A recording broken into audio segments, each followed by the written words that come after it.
A sunny Tuesday morning in Rotterdam, Netherlands. A young emergency dispatcher receives a call that makes her blood run cold. Her superior tells her to ignore its standard protocol, he says. But something in the caller's voice tells her this is different. In the next 4 minutes, Irene Hill will make a decision that destroys her boss's 20-year career, saves 30 innocent people from certain death, and exposes a corruption scandal that reaches the highest levels of city government. This is her story, and it begins with a single act of defiance that nobody saw coming. Before we continue, let us know where you're watching from. If you're enjoying this, don't miss out. Subscribe now for more. The morning of April 17, 2023, started like any other at the Rotterdam Emergency Response Center. Irene Hill sat at her station, headset on, watching the multiple screens that displayed real-time data from across the city. At 26 years old, she'd been working as an emergency dispatcher for 3 years, long enough to handle the stress, but not long enough to become numb to the human voices on the other end of the line. Irene was known among her colleagues for 2 things: her uncanny ability to remain calm under pressure, and her tendency to trust her instincts, even when the data suggested otherwise. Some called it emotional intelligence. Her supervisor, Director Anton Verhagen, called it a liability. Dispatchers follow protocol, not feelings, he'd told her during her last performance review, his cold gray eyes boring into hers across his pristine desk. Your job is to process information and deploy resources according to established guidelines. Nothing more, nothing less. That morning, Verhagen was in his usual position, standing behind the dispatcher stations like a general, surveying his troops, clipboard in hand, monitoring every call, every decision. He ran the emergency center like a military operation, and deviation from procedure was treated as insubordination. The call came in at 9:47 a.m. Emergency services, what is your location? Irene's fingers were already poised over her keyboard, ready to log the details. The voice on the other end was female, young, speaking in broken English with what sounded like an Eastern European accent. Please. I am calling about the construction. The building on Wilhelmina Pier. Something is wrong. Very wrong. Irene's screen showed the location immediately. A luxury residential development overlooking the river, one of the city's most prestigious construction projects. The €50 million complex was scheduled to open in 2 months. What kind of emergency are you reporting, ma'am? I work here. Cleaning crew. I hear sounds. Cracking sounds. In the walls. In the floors. And I see cracks. Big cracks. This morning. Bigger than yesterday. Nobody listens to me. But I think the building is not safe. Irene felt something twist in her stomach. Are there people inside the building right now? Yes. Maybe 30 people. Workers. Engineers having meeting. I am scared. Please, you must send someone. Before Irene could respond, a hand clamped down on her shoulder. Director Verhagen leaned in close, his voice low but sharp. Put the call on hold. Now. Irene hesitated, then pressed the hold button. The caller's anxious breathing disappeared from her headset. Verhagen pulled up a chair, his face impassive. I was monitoring that call. You are not to dispatch any units to that location. Sir. She's reporting structural damage. She's reporting sounds and cracks. Verhagen interrupted. Do you know how many calls we get every week from nervous construction workers? That building has been inspected 6 times by certified engineers. The developer is one of the city's largest taxpayers. We are not sending emergency crews to disrupt a major construction site based on the observations of a cleaning woman who probably doesn't even have legal work status. Irene stared at him. Sir, if there's even a chance. There is no chance. Verhagen's voice dropped even lower, taking on an edge that made Irene's skin prickle. That development is being personally overseen by Deputy Mayor Decker. Any emergency response to that site requires authorization from my level or higher. Those are standing orders. which you would know if you paid attention during briefings instead of daydreaming. But 30 people will be perfectly fine. Tell the caller that we're dispatching a routine building inspector, which will happen during normal business hours tomorrow. Then clear the line. We have real emergencies to handle. Irene felt her heart hammering against her ribs.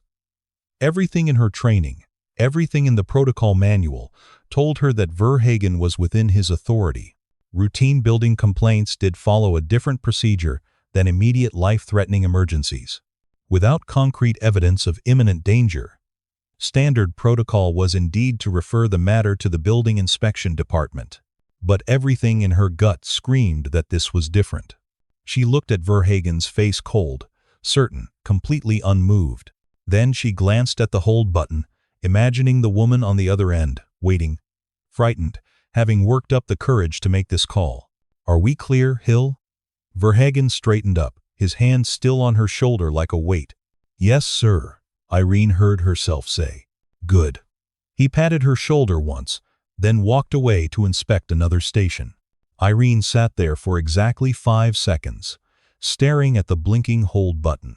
Around her, the emergency center hummed with activity, other dispatchers handling calls, radio chatter from patrol units, the soft clicking of keyboards. Normal, routine, safe. She took the call off hold. Ma'am, are you still there? Yes. Yes, I am here. You will send help? Irene's finger hovered over her keyboard.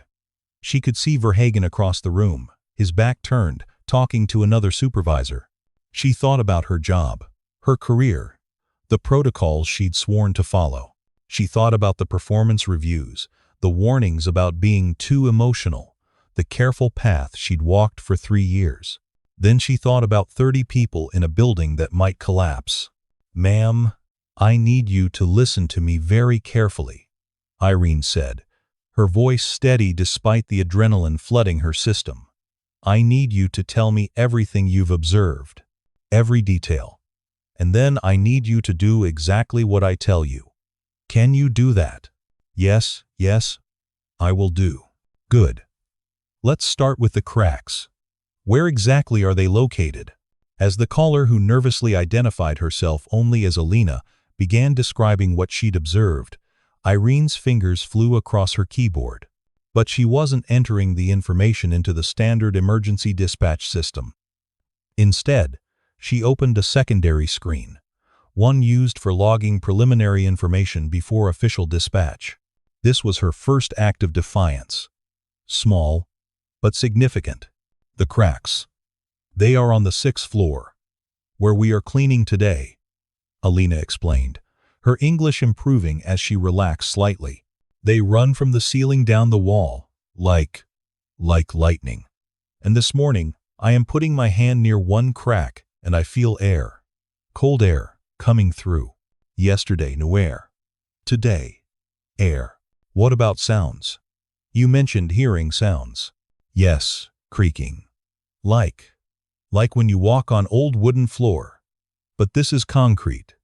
And sometimes, small sounds, like pop, pop, pop, small pops.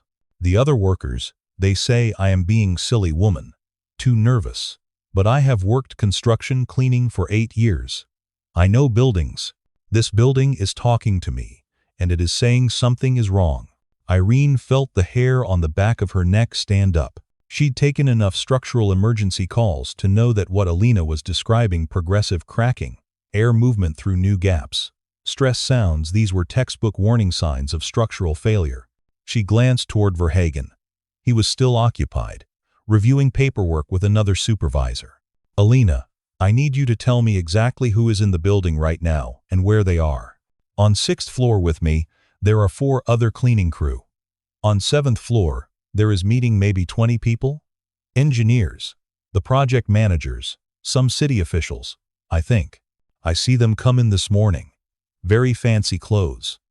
On ground floor, there are security guards. Maybe 3. And workers in basement, doing final work on parking area, maybe another 5 or 6. 30 to 35 people. Just as Alina had estimated. Alina, here's what I need you to do.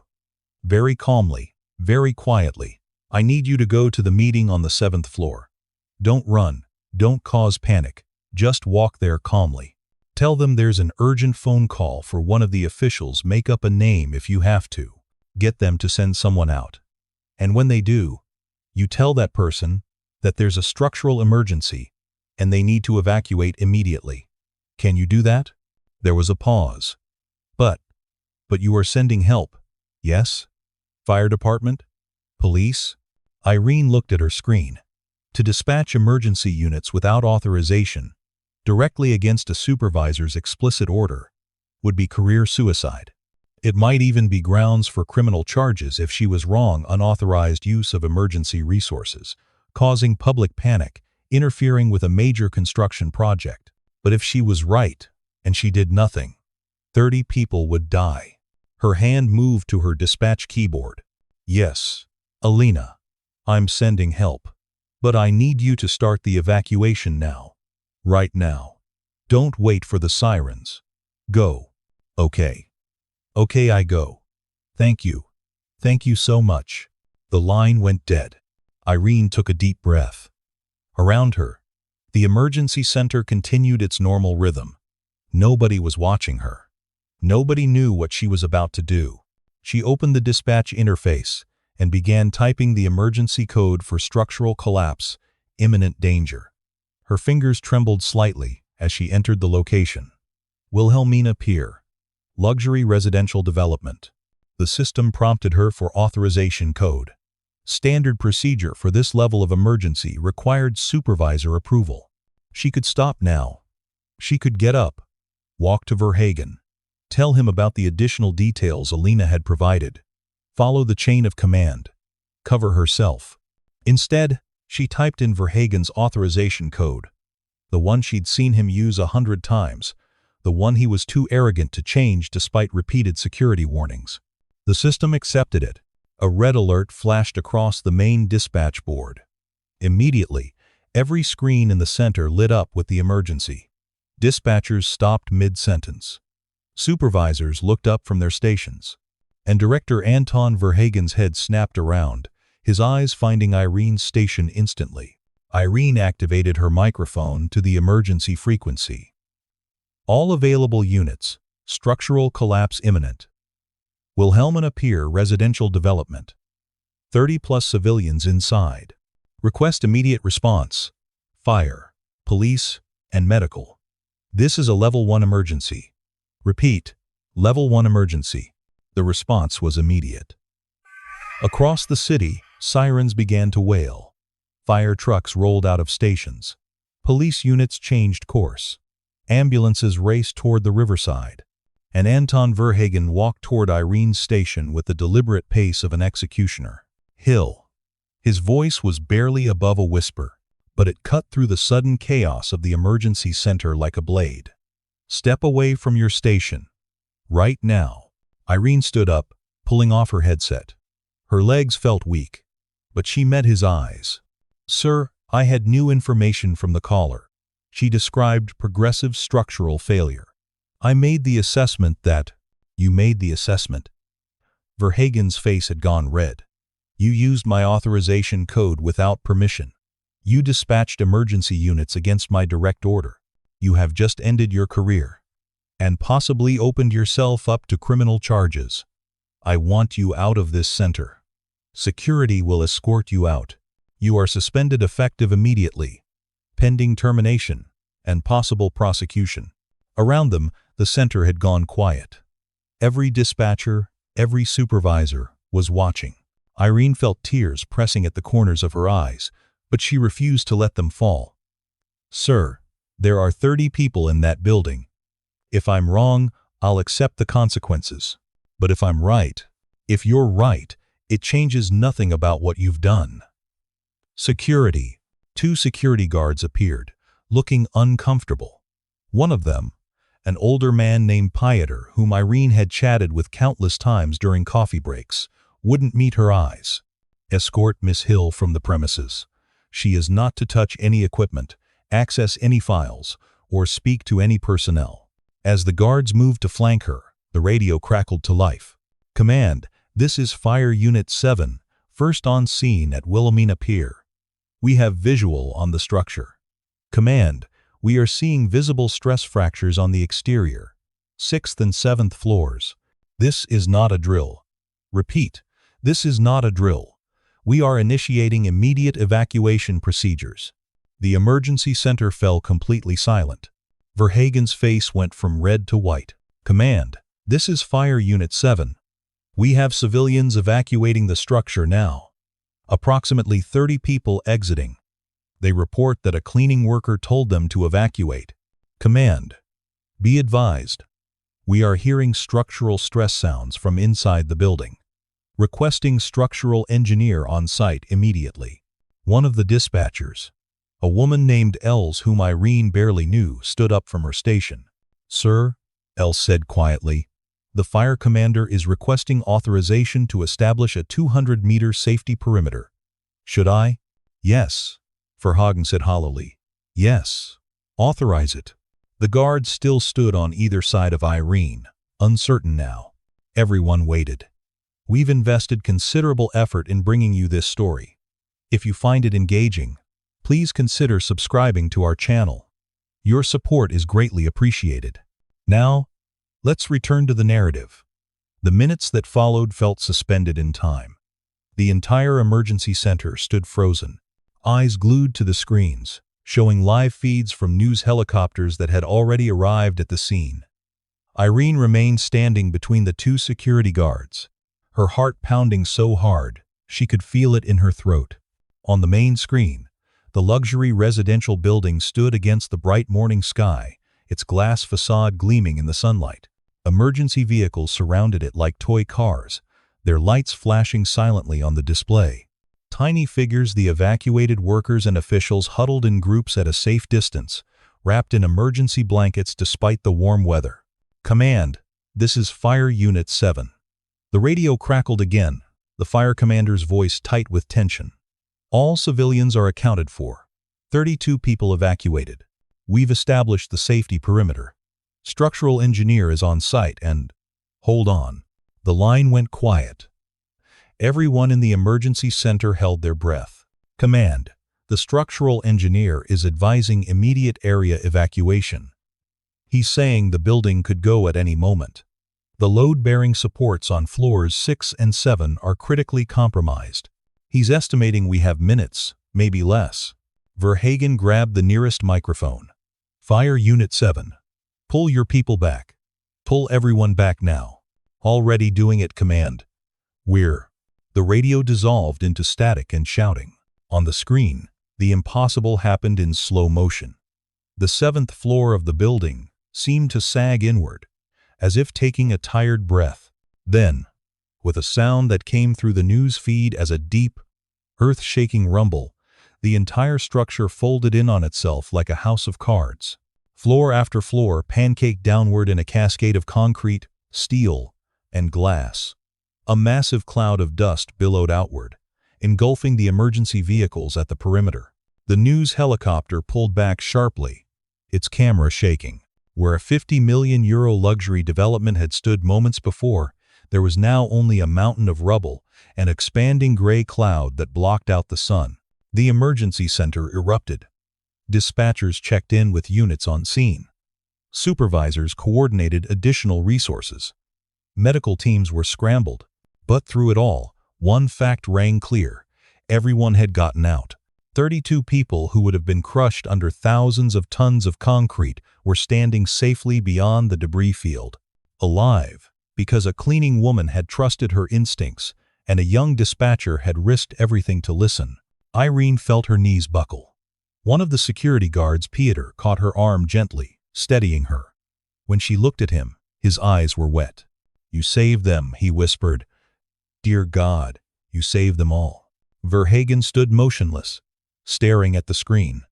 His clipboard had fallen to the floor, forgotten. His face had gone gray, and his hands trembled at his sides. Els, the dispatcher who had spoken up earlier, turned to face him. "Sir, the media is already calling. They want a statement about the evacuation. They're asking how we knew to evacuate before the collapse." Verhagen didn't respond. He seemed unable to speak. Another supervisor, a man named Henrik, stepped forward. "Director Verhagen, we need to coordinate with city officials. Deputy Mayor Decker's office is calling. He was supposed to be at that meeting this morning but was running late. He's asking how. I ordered her not to send help," Verhagen said suddenly, his voice barely audible. "She reported a concern, and I ordered her to stand down. I told her it was nothing. I used my authority to prevent the dispatch." The emergency center went silent again. "If she had listened to me," Verhagen continued, louder now, his voice breaking. "If she had followed my order, 32 people would be dead right now. 32 people, including city officials, including the deputy mayor who was supposed to be there." He turned to look at Irene, and she saw something she never expected to see in Anton Verhagen's eyes. Genuine horror at what he had almost caused. "She saved them by disobeying me," he said. "She saved them all." Within hours, the emergency center became the epicenter of a media storm. News vans filled the parking lot. Reporters clamored for information. The story was already spreading across social media. A young dispatcher's defiance had prevented one of the worst construction disasters in Dutch history. But inside the center, a different drama was unfolding. Deputy Mayor Decker arrived personally at 2 p.m., flanked by city attorneys and advisors. He was a tall man with silver hair and an expensive suit, the kind of politician who commanded attention simply by entering a room. He had been scheduled to attend the engineers' meeting that morning, the meeting that would have killed him if not for a 20-minute delay in traffic. Irene had been moved to a conference room, still technically under suspension, still flanked by security. Through the glass walls, she watched Decker march straight to Verhagen's office, his face thunderous. Els appeared at the conference room door with a cup of coffee. The security guards, who had transformed from escorts to protectors, allowed her to enter. "Thought you might need this," Els said, setting down the cup. She lowered her voice. "Everyone's talking. The whole story's coming out. About Verhagen's standing orders, about the developer's political connections, about how complaints from that construction site have been buried for weeks." Irene wrapped her hands around the warm cup. "What do you mean buried?" Henrik pulled the records. "This wasn't the first call about that building. There were 3 others in the past month, workers reporting concerns. Strange sounds, minor cracks, all of them were classified as routine complaints and referred to building inspection. None of them were ever actually inspected." "Why not?" Els glanced at the security guards, then leaned closer. "Because the developer, Vanderberg Construction, is one of the city's largest campaign contributors, and because Deputy Mayor Decker personally fast-tracked all their permits. Anyone asking questions about that project was told to back off. Verhagen's standing orders about requiring high-level authorization, those came from above him." The pieces fell into place in Irene's mind. This wasn't just about one supervisor's bad judgment. This was about a system that had prioritized political convenience and financial interests over public safety. "They're going to try to bury this too," Irene said quietly. "They'll call it an unfortunate accident, praise the evacuation, and move on." "I don't think so. Not this time." Els nodded toward Verhagen's office, where they could see Deputy Mayor Decker jabbing his finger at the director. Decker almost died. 31 other people almost died with him.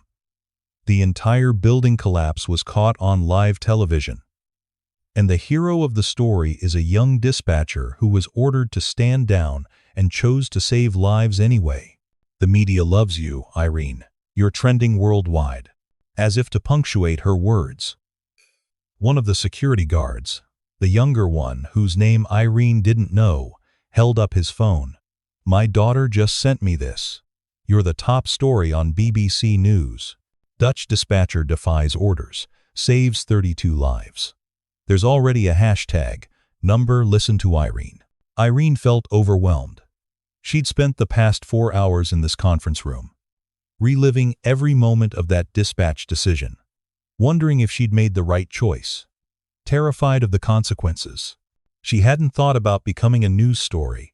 She'd only thought about Alina's frightened voice and 30 people who needed help. The conference room door opened again. This time it was Henrik, the senior supervisor. His face was grim. "Irene, Deputy Mayor Decker wants to see you." Now. Els squeezed her shoulder. The security guards stood, uncertain of their role now. Everything had changed, but nobody knew quite what the new rules were. Irene stood, smoothed her uniform, and followed Henrik through the emergency center.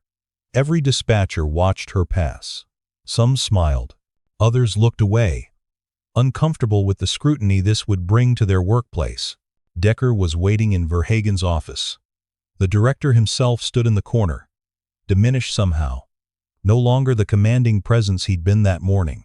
The city attorneys flanked the deputy mayor like bookends. "Miss Hill," Decker said, his voice carefully neutral.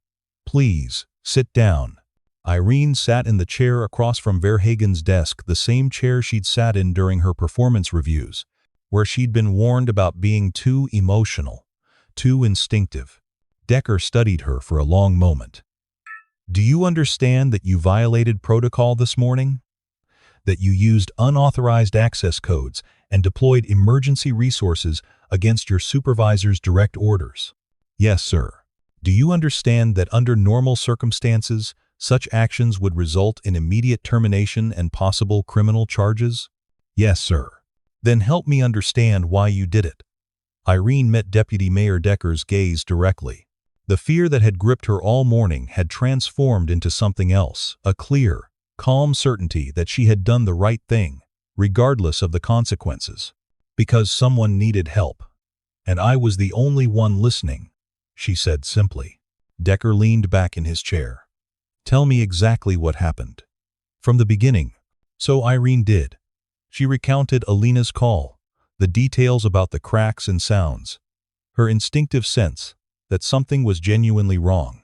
She described Verhagen's order to stand down, his dismissal of the caller's concerns, his invocation of standing orders about the construction site. She explained her decision to gather more information, to use Verhagen's authorization code, to dispatch emergency units despite knowing it would end her career. She left nothing out. Not her fear, not her doubts, not the moment when she almost followed orders instead of her conscience. When she finished, the office was silent. Decker exchanged glances with his attorneys. Verhagen stared at the floor. "Director Verhagen," Decker said finally, turning to face him. "Is her account accurate?" "Yes," Verhagen said hoarsely. "Every word." "And these standing orders she mentioned? About requiring high-level authorization for emergencies at the Wilhelmina Pier site?" Verhagen hesitated. One of the attorneys shifted uncomfortably. "Answer the question, Director," Decker said, his voice hardening. "Those orders came from your office, Deputy Mayor. 3 weeks ago, after a worker filed a formal complaint about site safety, your chief of staff called me personally and explained that the project was politically sensitive and that any emergency response to that location needed to go through proper channels first." The color drained from Decker's face. "I see. Sir, I was told that you wanted to avoid any disruption to the project timeline, that the developer had assured you everything was safe, and that worker complaints were just attempts to delay construction for union leverage. And you believed that?" Decker's voice was quiet but sharp as glass. Yes, sir. I believed it because it came from your office, because the developer had provided engineering reports showing the building was sound, because following those orders was my job." "Your job," Decker said slowly, "is to protect public safety, not to protect construction timelines or political relationships or my office's convenience." He turned back to Irene. "Miss Hill, where is the woman who called this morning? The cleaning worker? Alina?" "I don't know, sir. She hung up after I told her to evacuate. I assume she's among the survivors being interviewed by police at the scene." Decker nodded to one of his attorneys. "Find her. I want to thank her personally, and I want her immigration status protected, regardless of what it is. She tried to save lives today. That makes her exactly the kind of person we want in this city." He stood, buttoning his suit jacket with sharp, decisive movements. Here's what's going to happen. First, Director Verhagen. You are suspended effective immediately, pending a full investigation into your handling of this incident and the standing orders you referenced. Second, I am ordering a complete audit of all emergency protocols related to politically sensitive locations. Third, I am personally calling the Vanderburg Construction CEO to inform him that his company will be investigated for criminal negligence and that he should expect multiple lawsuits. Number 5. That's one. Verhagen nodded numbly, accepting his fate. Decker turned to Irene. As for you, Miss Hill, technically you committed several serious violations of protocol. Your use of an unauthorized access code alone could justify termination. Irene felt her stomach drop. However, Decker continued, you also saved 32 lives, including mine. You did so by recognizing a genuine emergency that our systems failed to acknowledge. You showed exactly the kind of judgment and courage we should want in emergency services personnel. He paused, letting his words sink in. Therefore, I am not only reinstating you effective immediately, but I am recommending you for commendation. Furthermore, I want you to work with our review team to help redesign our emergency protocols. We clearly need a system that empowers dispatchers to act on genuine emergencies without fear of retaliation, while still maintaining necessary oversight. The news conference was scheduled for 6 p.m. that evening, giving the city barely enough time to prepare its response to the growing media frenzy. Deputy Mayor Decker insisted that Irene attend, despite her protests that she wasn't comfortable with public speaking. The public needs to see you, he told her. They need to know that the person who saved those lives is real, is one of them, and that we value what you did. So, Irene found herself standing in the City Hall press room, facing a sea of cameras and reporters. Beside her stood Decker, the fire chief, and to her immense relief, Alina, who had been located among the survivors and brought to the press conference. Alina was a small woman in her 40s with tired eyes and work-worn hands. When she saw Irene, she burst into tears and embraced her, speaking rapidly in a mixture of English and what Irene later learned was Romanian. You listened. Alina kept repeating. You listened to me when nobody else would. The cameras captured every moment. Decker's statement was carefully crafted but surprisingly honest. He acknowledged the standing orders that had nearly caused a catastrophe. He took responsibility for his office's role in creating an environment where political considerations overrode safety concerns. He announced Verhagen's suspension and promised a complete investigation. But the real story today, he concluded, is not about our failures. It's about two women who refused to accept those failures. Alina trusted her instincts and found the courage to report what she'd observed, despite knowing she might be dismissed or even risk her job. Irene Hill trusted Alina and found the courage to act, despite knowing it could end her career. Together, they saved 32 lives. They are the heroes of this day, and this city owes them an enormous debt of gratitude. When it was Irene's turn to speak, her hands shook as she gripped the podium. She'd prepared some remarks, but looking out at the cameras, they seemed inadequate. I'm not a hero, she said simply. I'm just a dispatcher who listened to someone who needed help. That's what we're supposed to do. That's what emergency services exists for, to help people when they're in danger, regardless of politics or protocols or convenience. She glanced at Alina, standing nervously to the side. The real hero is Alina, who worked in that building every day and knew something was wrong, who had the courage to call for help even when others dismissed her concerns, who stayed calm enough to help evacuate people even when she must have been terrified. She's the one who saw the danger first. I just made sure someone was listening. The questions from reporters came rapid fire. About the collapse, about Verhagen, about the standing orders, about what it felt like to defy her supervisor. Irene answered as honestly as she could, though Decker's attorneys intervened on several questions, citing the ongoing investigation. Finally, a reporter from a national news network asked, Miss Hill, knowing what you know now about the consequences you might have faced, would you make the same decision again? Irene didn't hesitate. Yes. Every time. 32 people are alive tonight because someone listened when it mattered. That's worth any consequence. That's worth everything. The press conference concluded shortly after, but the impact of those words rippled outward. By midnight, Number Listen to Irene was trending in 17 countries. News outlets across Europe were running features on the young dispatcher who defied orders to save lives. Think pieces appeared about the balance between protocol and judgment, about empowering frontline workers, about the dangers of prioritizing politics over safety. But for Irene, the most meaningful moment came after the cameras were gone, when Alina approached her in the quiet hallway outside the press room. "I want to tell you something," Alina said, her English slow but clear. "This morning, when I called, I was so scared. Not just of the building, scared that nobody would listen, that nobody would believe the cleaning lady who barely speaks Dutch.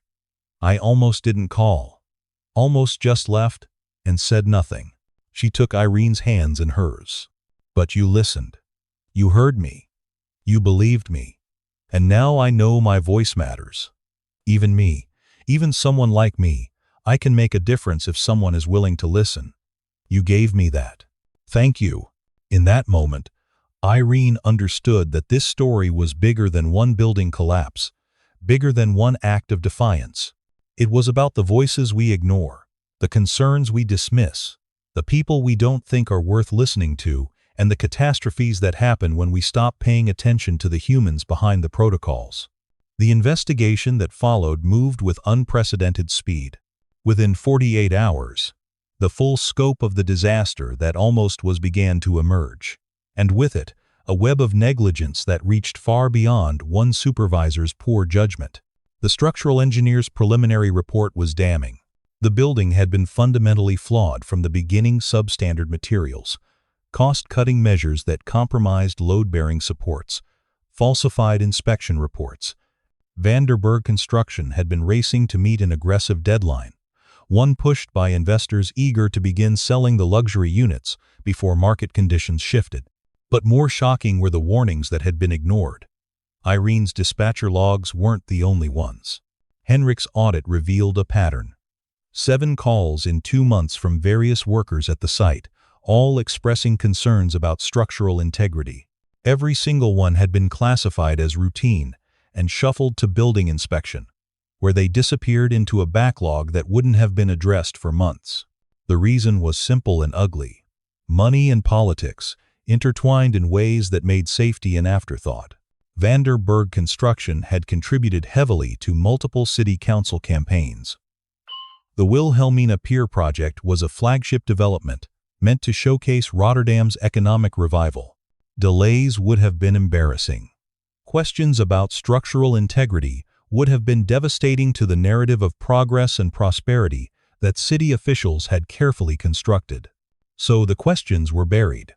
The concerns were dismissed. And 32 people nearly died because maintaining appearances was more important than investigating warnings. The media seized on every revelation. Television crews camped outside Vanderburg Construction headquarters. Reporters dug into the company's other projects, finding similar patterns of corners cut and warnings ignored. The construction CEO initially tried to deflect blame, but within days, facing criminal charges and a tidal wave of lawsuits, his company declared bankruptcy. Deputy Mayor Decker, to his credit, didn't try to hide from his role in the scandal.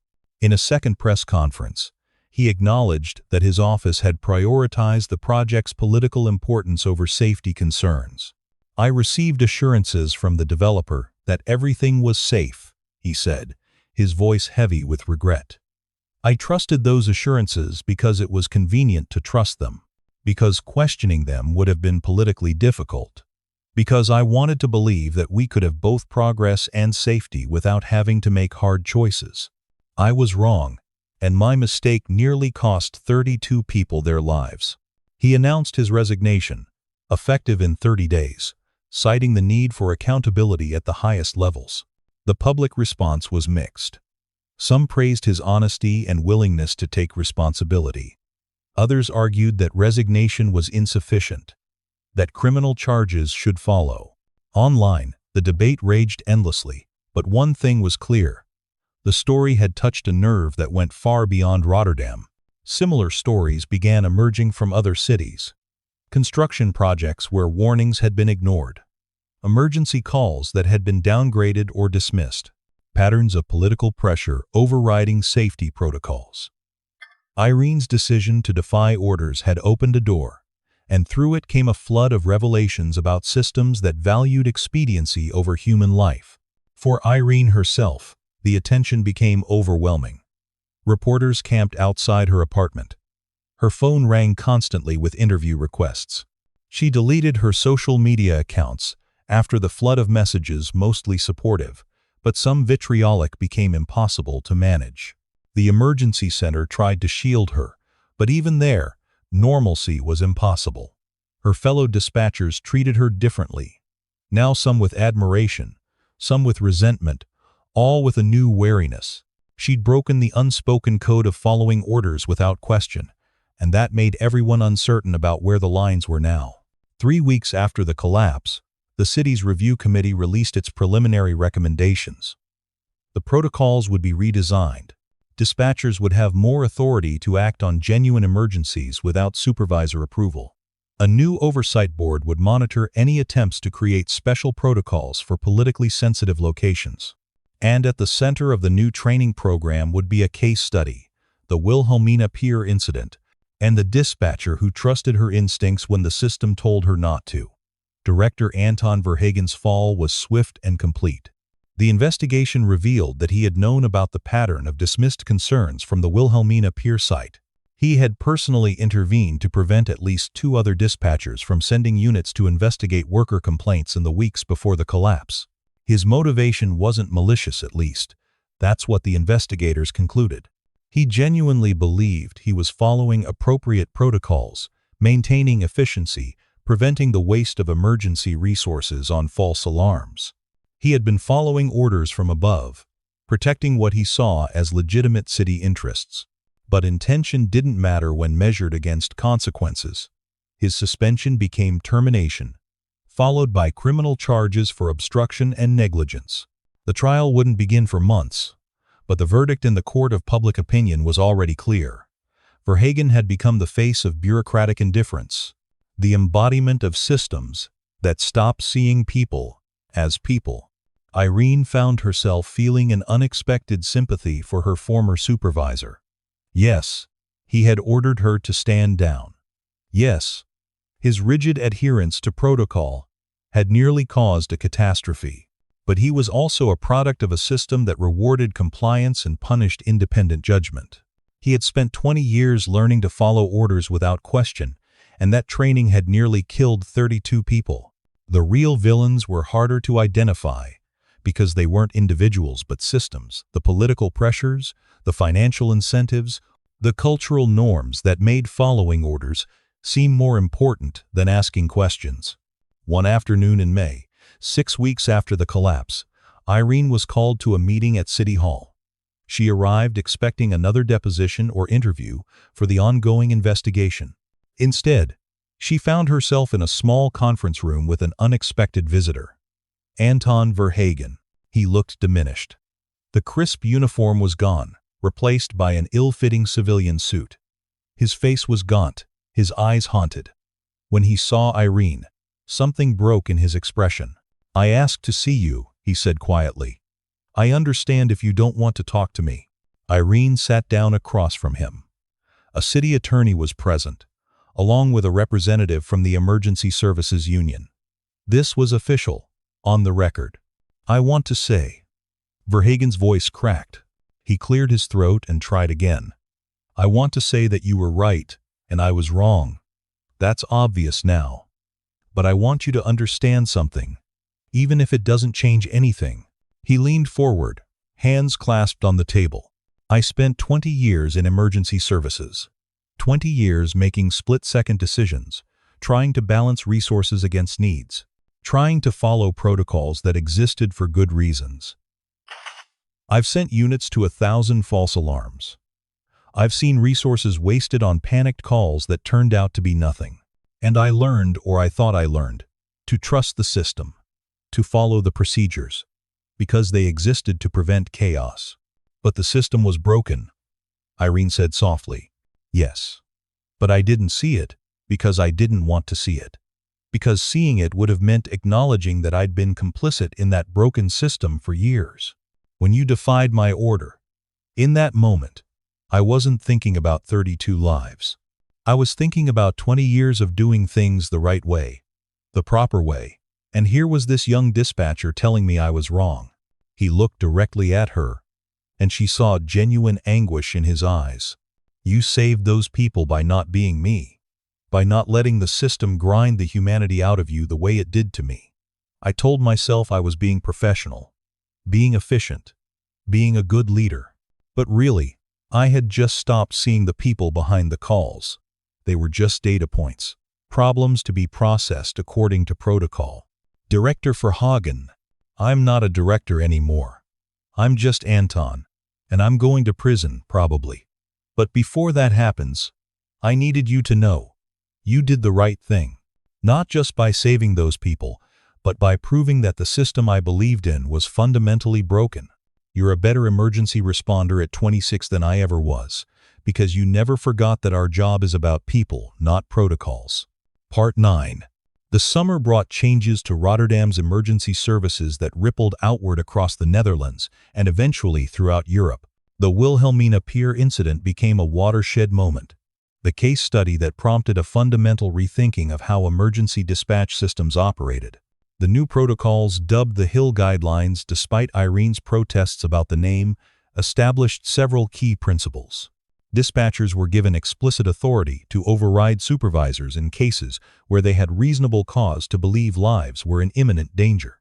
A streamlined reporting system allowed concerns about political interference to be escalated directly to independent oversight boards. And perhaps most importantly, cultural training emphasized trusting the judgment of frontline workers, whether they were dispatchers or cleaning staff, who often had the most direct knowledge of developing situations. Other cities studied Rotterdam's reforms. The European Union launched an inquiry into construction safety protocols across member states. Worker protection organizations used Alina's story to advocate for better channels for reporting safety concerns, especially for immigrant workers who faced language barriers and fear of retaliation. For Irene, the changes were both gratifying and overwhelming. She had returned to work at the emergency center, but everything was different now. She was no longer just a dispatcher. She was a symbol, an example, a living reminder that sometimes doing the right thing meant breaking the rules.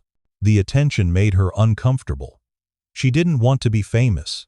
She didn't want to give speeches or appear on news programs or have her face on magazine covers. She just wanted to do her job, to answer calls, to help people, to make a difference in the small, immediate ways that emergency dispatchers do every day. But she also understood that her story had power, and that power could be used for good. In August, she was invited to address the European Emergency Services Conference in Brussels. She almost declined, but Els convinced her to go. You have something to say that people need to hear, Els told her. Not about yourself, but about the workers whose voices get ignored. About the systems that fail when we stop listening to the people closest to the problems. You can either let other people tell your story their way, or you can tell it yourself. So Irene went to Brussels and stood before an audience of emergency services professionals from 30 countries. She told them about Alina's call, about the decision she'd made, about why really listening to the people asking for help was the most important skill any emergency responder could have. We like to think that emergencies are obvious, she said, that when lives are at stake, the danger will be clear and unmistakable. But often, emergencies begin as whispers a worried worker, a small crack, a sound that doesn't seem quite right. And if we're not listening, if we're too busy following protocols or protecting political interests or maintaining efficiency, we miss those whispers until they become screams. She talked about the importance of empowering frontline workers, about creating systems that valued human judgment alongside procedural compliance, about the danger of letting bureaucracy override compassion. Anton Verhagen wasn't a bad person, she said. and the audience shifted uncomfortably at her defense of the man who had ordered her to stand down. He was a good emergency services professional who got lost in a bad system. He forgot that our protocols exist to serve people, not the other way around. That's a mistake any of us can make if we're not careful. If we let the procedures become more important than the purpose. The speech was recorded and went viral, racking up millions of views. Think Pieces analyzed her words. Emergency services organizations around the world began implementing their own versions of the Hill Guidelines. And slowly, the culture began to shift from blind compliance toward engaged judgment, from hierarchical rigidity toward collaborative problem-solving. By autumn, life began to find a new rhythm. The media attention gradually subsided as other stories captured public interest. The emergency center settled into its new protocols, with Irene serving on the training committee that helped other dispatchers understand the balance between following procedures and trusting their instincts. Alina's life had changed too. Her courage in reporting the structural problems and her testimony during the investigation had made her a minor celebrity in Rotterdam's immigrant community. A legal aid organization had helped her obtain permanent residency. A cleaning company that specialized in safety-conscious practices hired her as a safety inspector, recognizing that her years of experience and keen eye for problems were valuable skills. She and Irene met for coffee once a month, an informal tradition that had started after the press conference and continued even after the media circus moved on. They talked about their lives, their families, their hopes. They talked about anything except the collapse, though it was always there between them, the shared experience that had bonded them forever. In October, Anton Verhagen was sentenced to 18 months in prison for criminal negligence and obstruction. The sentence was lighter than many expected, reflecting the judge's view that he had been a cog in a larger machine of institutional failure. Several city officials were also charged, though their cases would take years to wind through the courts. Vanderburg Construction's bankruptcy had created a legal mess that would take a decade to untangle. The victims, people who had purchased units in the never-completed building, investors who had lost millions, filed hundreds of lawsuits. The site itself remained a pile of rubble, a monument to greed and negligence, visible from across the river. But the 32 people who had been in the building that morning were alive. They had formed a survivors group that met regularly, supporting each other through the trauma of nearly dying and the strange guilt of being saved, while others suffered the financial consequences of the disaster. Several of them reached out to Irene over the months, wanting to thank her personally. She met with each one, and each time, she felt the weight of what had almost happened. These weren't abstract statistics. They were people with families, with dreams, with lives that would have been cut short if she had followed orders. One of them, a young engineer named Thomas, who had been presenting his analysis of the building's structural integrity to the doomed meeting when the evacuation began, told her something she would never forget. "I was showing them calculations proving the building was safe," he said, his voice thick with irony. "I had checked everything according to the approved plans. The numbers all worked. And I was about to recommend proceeding with the grand opening ahead of schedule when that cleaning woman interrupted the meeting. Later, I learned that the actual construction hadn't matched the approved plans. The materials were different. The supports were inadequate. My calculations were perfect for a building that didn't actually exist." He looked at Irene with haunted eyes. "That's what bothers me most. I was so confident in my data, in my expertise, in my professional analysis, and I was completely wrong because I never thought to question whether what I was analyzing matched reality." That cleaning woman knew more about that building's actual condition than I did, because she was paying attention to what was real instead of what was supposed to be real. That conversation stayed with Irene. It encapsulated everything she'd learned from the experience. That expertise without humility could be dangerous. That data without context could mislead. That sometimes the most important knowledge came from the people we considered least important. A year after the collapse, the city held a memorial ceremony at the Wilhelmina Pier site.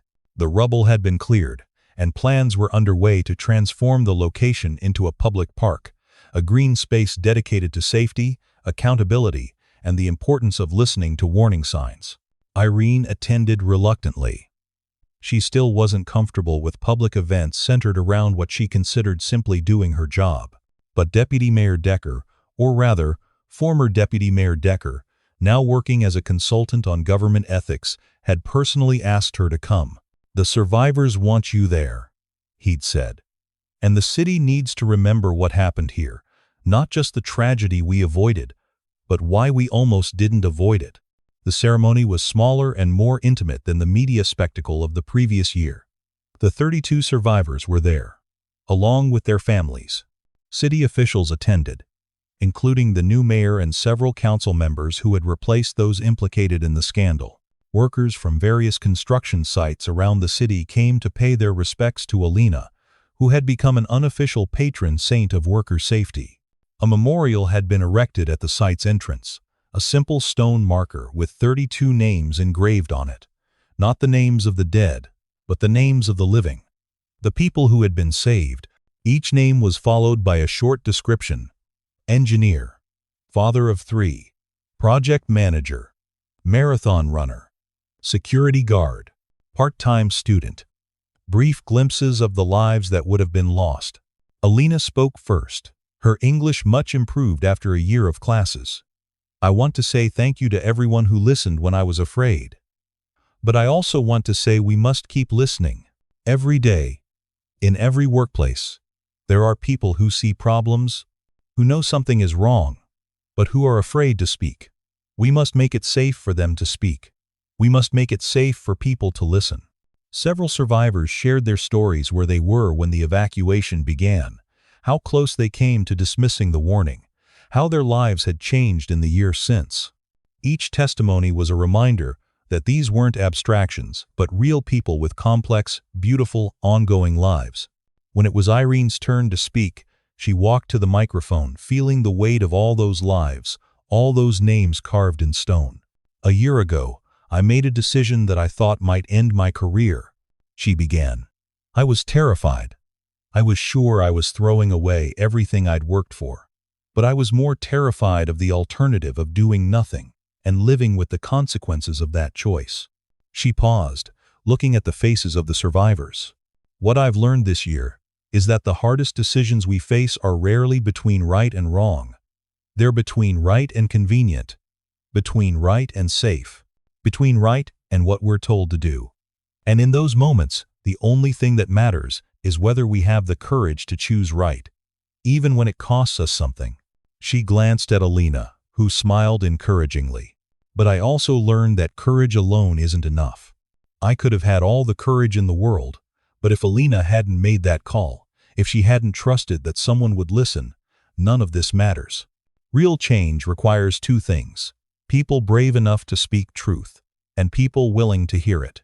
We need both, always." The ceremony concluded with the planting of 32 trees around the memorial site, one for each person saved. Each survivor planted their own tree, a living symbol of the life they still had, the future they'd been given. As Irene helped Alina plant her tree, a young oak that would grow tall and strong, she thought about how much had changed in 1 year. Not just the protocols and procedures, but something deeper. A shift in how people thought about authority, about expertise, about whose voices mattered when safety was at stake. It wasn't perfect.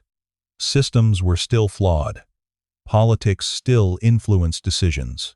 But now there was awareness, accountability, and most importantly, permission for people to question, to speak up, to trust their instincts when something felt wrong.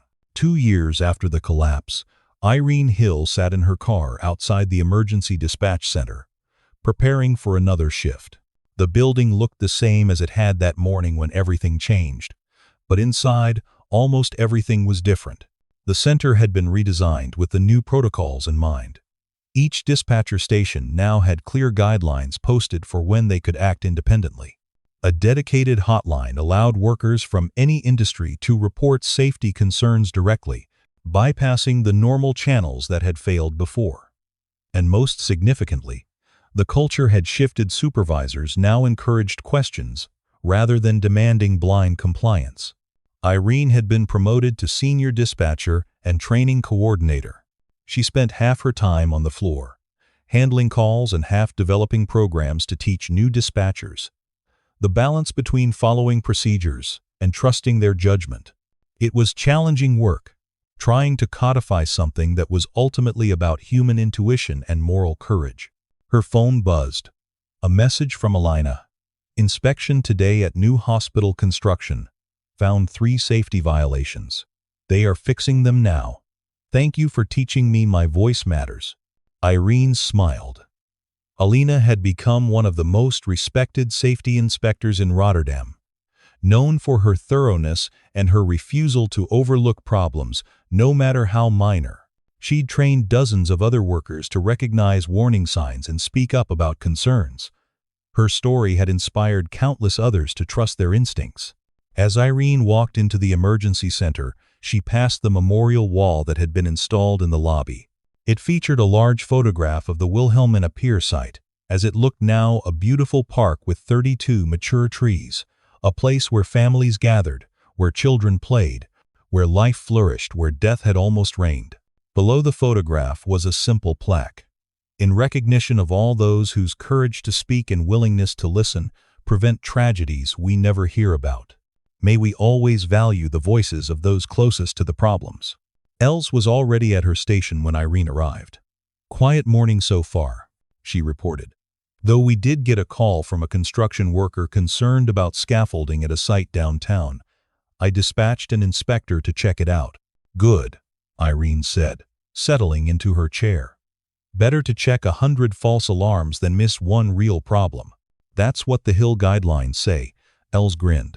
Irene rolled her eyes at the name that had stuck despite her protests, but she couldn't deny the satisfaction of seeing the principles she'd fought for become standard practice. The morning unfolded with its usual rhythm calls about traffic accidents, medical emergencies, minor incidents that required coordination and calm response. Each call was a reminder that emergency services, at its core, was about helping people in their moment of need. Sometimes that meant sending ambulances.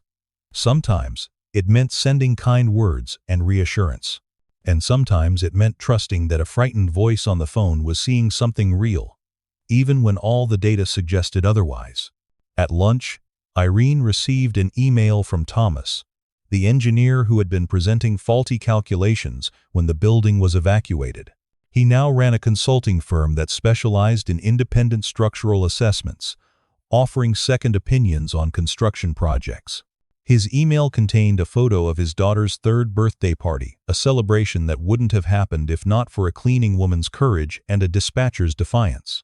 She asks about the lady who saved Daddy sometimes. Thomas wrote, I tell her about you and Irene. I tell her that heroes aren't always strong or powerful. Sometimes they're just people who choose to do the right thing when it's hard. Thank you for being that person. As her shift ended that evening, Irene stood at the window overlooking the city. Somewhere out there, people were making decisions, some following protocols, some questioning them, some speaking up about concerns, some choosing to listen. The system was better than it had been, but it was still imperfect, still vulnerable to the human tendencies toward convenience and complacency. But it was also more resilient, more responsive, more human, because 32 people who should have died were alive, and their survival had taught an entire city, an entire continent, that sometimes the most important thing we can do is simply listen when someone says they need help.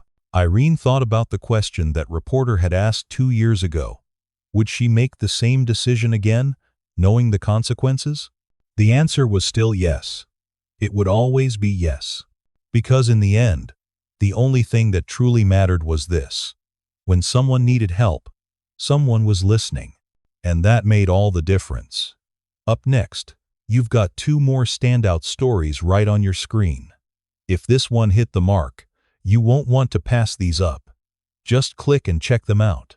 And don't forget to subscribe and turn on the notification bell so you don't miss any upload from us.